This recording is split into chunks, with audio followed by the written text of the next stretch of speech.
मानसूनी रात अपने पूरे शबाब पर थी। मेरे स्टूडियो की टीन की छत पर बारिश की बूंदें ताल दे रही थी, मानो कोई अनसुना संगीत बज रहा हो।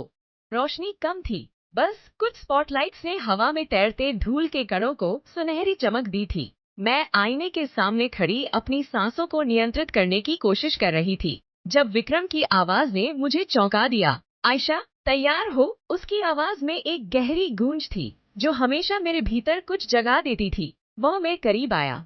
उसके हाथों ने मेरी कमर को छुआ और मुझे अपनी ओर खींच लिया। यह स्पर्श जाना पहचाना था, वर्षों की दोस्ती और अनकहे वादों से भरा। हम एक दूसरे में खो गए। मेरे कदम उसके कदमों से मिल रहे थे, जैसे सदियों से हम इसी पल का इंतजार कर रहे थे। एक धीमी, भावुक धुन पर हम नाच रहे थे। हमारे शरीर एक दूसरे की भाषा समझ रहे थे। तभी करण की गिटार की धुन कमरे में गूंज उठी। उसकी उंगलियां तारों पर जादू कर रही थी और उसका संगीत हमारे हर आंदोलन में एक नया रंग भर रहा था। उसने हमारी धुन को अपनी लय में पिरोया, एक वादा, एक निमंत्रण जो हवा में तैर रहा था। विक्रम ने मुझे थोड़ा और करीब खींचा और मैंने अपनी आंखें बंद कर ली। इस पल को पूरी तरह जीने की कोशिश की।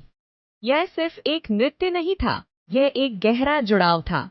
एक भूख थी जो मेरे भीतर जाग उठी थी, अकेलेपन से कहीं ज्यादा कुछ पाने की भूख, जहां मेरी कमजोरी को भी अटूट देखभाल मिले।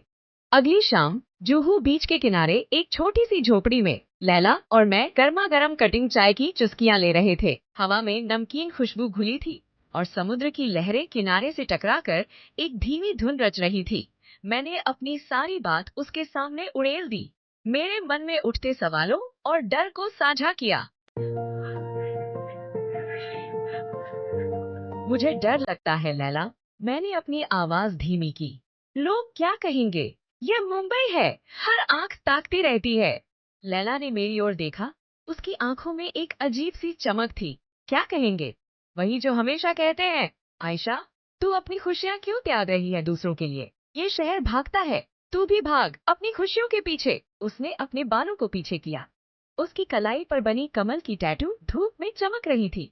मैंने भी देखे हैं यहाँ कई रिश्ते आते जाते पल भर के लिए, पर खुशी तो वही है जो तू खुद चुने। क्या तू जानती है कि ये एहसास कितना खूबसूरत है? मैंने चाय का कप पकड़ा, उसकी गर्माहट मेरे हाथों में फैल गई। पर ये जटिल है। जटिल कुछ नहीं होता आयशा। उसने हंसी। बस तू अपना दिल खोल और विश्वास कर, जो तेरे साथ हैं वे तुझे समझेंगे। उसकी बातों ने मेरे मन में एक नई उम्मीद जगाई। हमने विक्रम के समुद्रमुखी पेंट हाउस में मिलने का तय किया। वह जगह जहां पतले पर्दे हवा में ऐसे लहराते थे जैसे कोई घूंघट और समुद्र का गर्जन सारी झिझक को निगल जाता था। कुछ दिनों बाद मुंबई में गणेश चतुर्थी का त्योहार अपने चरम पर था, लेकिन उसी रात बिजली गुल हो गई। पूरा शहर अंधेरे में डूब गया, लेकिन विक्रम के पेंट हाउस की बालकनी मोमबत्तियों की रोशनी से जगमगा रही थी। हम चारों वहां बैठे थे। समुद्र की ठंडी हवा हमारे चेहरे को छू रही थी। मोमबत्तियों की रोशनी में हमारे चेहरे पर परछाइयां नाच रही थी। विक्रम मेरे करीब आया। उसके हाथों ने धीरे से मेरे कानों को छुआ, जहां बारिश की बूंदें अभी भी टिकी थी। उसने एक गहरी सांस ली। कितना शांत है सब, है ना? हाँ, मैंने फुसफुसाया। और कितना सच? करण ने अपनी गिटार उठाई, एक धीमी धुन बजाई जो हवा में घुल गई। जब सब कुछ शांत होता है तभी असली आवाज सुनाई देती है। लैला मेरे बगल में बैठी थी। उसने अपना हाथ मेरे हाथ पर रखा और वह आवाज हमेशा डर की नहीं होती। हमने एक दूसरे को देखा। हमारी आंखों में अनकही बातें तैर रही थी। मैंने महसूस किया कि हम सिर्फ दोस्त नहीं थे, हम एक दूसरे के सहारे थे, एक दूसरे की कमजोरियों के साक्षी। विक्रम का स्पर्श मुझे जमीन से जोड़े रखता था। करण की फुसफुसाहटें मेरे संदेहों को शांत करती थी और लैला के कोमल स्पर्श हमारी अटूट बहनचारे की पुष्टि करते थे। यह सिर्फ वासना नहीं थी, यह भावनात्मक मुक्ति का एक अद्भुत संगीत था। हमने अपने अतीत के कुछ अनकहे जख्मों को साझा किया, कुछ खोए हुए प्यार, कुछ पारिवारिक दबाव। हर सांस के साथ हमने एक दूसरे को अपनापन दिया, एक दूसरे के होने का एहसास कराया। एक शाम जब मैं अपने स्टूडियो में थी, मेरी माँ का फोन आया। आयशा, हम आ रहे हैं तुम्हें देखने। सरप्राइज। उनकी आवाज में खुशी थी, लेकिन मेरे दिल में एक अजीब सी घबराहट हुई। मेरे परिवार की पारंपरिक सोच और यह नया रिश्ता, दोनों एक साथ कैसे चलेंगे? मेरे चेहरे पर एक अजीब सी बेचैनी फैल गई। यह सोचकर कि मेरे परिवार को इस रिश्ते के बारे में पता चला तो क्या होगा। मेरा मन भारी हो गया। मैंने लैला को फोन किया। मेरे माता पिता आ रहे हैं लैला, मुझे नहीं पता मैं क्या करूंगी। लैला ने मुझे शांत किया। घबरा मत, हम सब मिलकर कुछ सोचेंगे। अगली सुबह हम चारों गोराई बीच पर थे। भोर का धुंधलका अभी भी पूरी तरह छटा नहीं था। लहरें हमारे पैरों से टकरा रही थी। एक दूसरे में उलझे हुए हम रेत पर बैठे थे। सूरज धीरे धीरे क्षितिज से ऊपर उठ रहा था। नारंगी और गुलाबी रंग आसमान में फैल रहे थे। है ना सब तू? और यू मैं ठीक यार?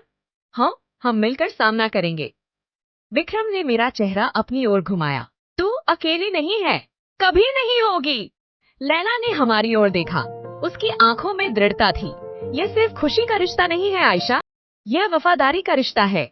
मैंने उनकी ओर देखा। मेरी आंखों में आंसू भर आए, लेकिन वे खुशी के आंसू थे। मैंने हंसते हुए अपने आप को लहरों के हवाले कर दिया, जैसे समुद्र मुझे माफ कर रहा हो, मुझे अपना रहा हो। उस पल हमने एक दूसरे से वफादारी के वादे किए, सिर्फ खुशी में नहीं बल्कि दुनिया की नजरों का एक साथ सामना करने के लिए। मेरी सांसें तेज हो गई। मेरे शरीर में एक ऐसी ऊर्जा भर गई जो समुद्र की लहरों की तरह शक्तिशाली थी। गणेश चतुर्थी का त्योहार अपने पूरे उल्लास में था। मुंबई की सड़कें रोशनी से जगमगा रही थी। हर तरफ मोदकों की खुशबू फैल रही थी। मेरे घर में भी त्योहार का माहौल था। मेरे माता पिता और रिश्तेदार आए हुए थे। मैंने एक सधी हुई मुस्कान अपने चेहरे पर रखी थी, लेकिन मेरा मन अंदर से बेचैन था। एक शाम जब घर में मेहमानों की चहल पहल कम हुई, तो विक्रम, करण और लैला मुझसे मिलने मेरे घर आए। वे मेरे परिवार से ऐसे मिले जैसे वे वर्षों से उन्हें जानते हों। विक्रम ने मेरे पिता से शहर की नई इमारतों के बारे में बात की। करण ने मेरी माँ के लिए एक भक्ति गीत गाया और लैला ने मेरी छोटी बहन को मेकअप के कुछ टिप्स दिए। उन्होंने मेरे परिवार के साथ सहजता से घुल मिलकर एक ऐसा माहौल बना दिया जहाँ मेरी बेचैनी धीरे धीरे कम होने लगी। रात ढल रही थी। मेरे परिवार के सदस्य सो चुके थे। हम चारों छत पर बैठे थे, तारों भरे आसमान के नीचे। छत पर रखे मोदक की खुशबू हवा में तैर रही थी। करण ने एक मोदक उठाया और मेरे होठों के पास लाया। यह सिर्फ एक मिठाई नहीं है आयशा, ये हमारे रिश्ते की मिठास है। मैंने थोड़ा सा मोदक चखा। उसकी मिठास मेरे दिल में उतर गई। विक्रम ने मेरा हाथ थाम लिया। उसकी उंगलियां मेरी उंगलियों में उलझ गई। हमारा साथ त्योहार से भी बढ़कर है। लैला ने मेरे कंधे पर अपना सिर रखा। हम सब एक दूसरे की परवाह करते हैं आयशा, और यही सबसे बड़ी भक्ति है। उनकी आंखों में एक गहरा प्यार था, एक ऐसा प्यार जो शब्दों से परे था। हमने एक दूसरे को देखा, हमारी निगाहें मिली, और उस पल मुझे लगा कि मैंने वह सब पा लिया है जिसकी मुझे तलाश थी। यह सिर्फ एक रिश्ता नहीं था, ये एक गहरा बंधन था, एक पवित्र अनुष्ठान जहां हमारी भावनाएं एक दूसरे में घुल मिल गई थी। मोदकों के रंग हमारे होठों पर लगे थे, एक निजी एकता का प्रतीक। हमने एक दूसरे को गले लगाया, एक ऐसा आलिंगन जिसमें सुरक्षा, प्यार और अटूट विश्वास था। मुंबई की रात अब भी शांत थी, लेकिन मेरे भीतर का शोर थम गया था। मैंने महसूस किया कि यह सिर्फ एक प्रेम कहानी नहीं थी, यह एक ऐसी यात्रा थी जहां खुलेपन ने गहरे प्यार को जन्म दिया था, परंपराओं की बेड़ियों से आजाद होकर।